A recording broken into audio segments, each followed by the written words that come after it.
Yep, that is true. Cocaine Bear. Need I say more? It made $23 million in its opening weekend. That's right. Americans spent $23 million to watch a movie about a bear on cocaine. And when a 175-pound black bear does a whole lot of cocaine, well, things go exactly the way you'd think.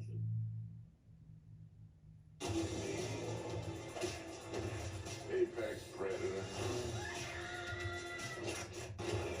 High on cocaine.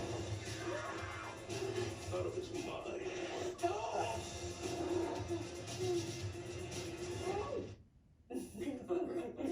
All right, well, it turns out that this whole crazy story is loosely based on a true story. This happened in the 80s, of course, when a black bear died of an overdose on cocaine. So we went digging in the news archives and found this real 1985 report from our affiliate, WXIA. The 200-pound bear fell victim to one of 3 duffel bags full of cocaine dropped in North Georgia and Knoxville, Tennessee 3 months ago when parachutist and reputed drug smuggler Andrew Thornton plunged to his death. Thornton's parachute failed to open. He had 77 pounds of cocaine strapped on him. GBI agents found a second bag a short time later. They ran across the dead bear in Fannin County last week while looking for the third bag, what they believe to be the last of the Thornton batch. Bear probably got an initial rush and perhaps became disoriented and somewhat confused because of the sensation. But cocaine acts fairly rapidly in the central nervous system and in large quantities depresses the heart. And it's quite likely then that the bear had difficulty breathing and difficulty maintaining his heart rate and essentially died slowly. The medical examiner says the bear had been dead for at least 6 weeks. GBI agents recovered none of the cocaine. They say it could have been blown away by the wind or simply dissolved. One thing's for sure, the bear did not eat 75 pounds of the stuff. Patricia Hunt, 11 Alive News.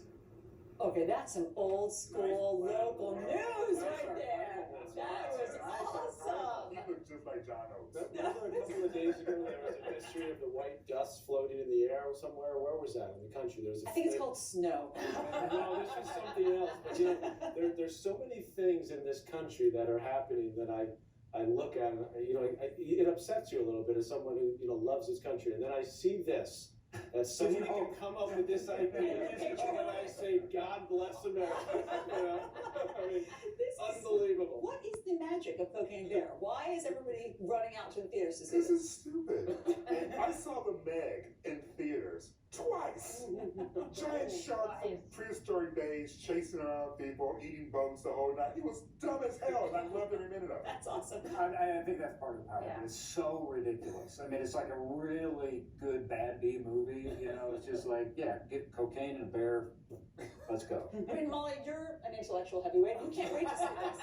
You can't wait to see this I'm movie. taking my kids this weekend. There's a place for stupid in American culture. It's very It's not wide. politics. It happens to be a very wide lane. And, I'll be Cocaine Bear is right in there, And think of all the sequels. No, I mean, it's funny. I would be interested if I thought it were just a dark comedy, but it's actually a slasher film, which makes it less appealing to me. Like, there are moments where you have to be like, ah!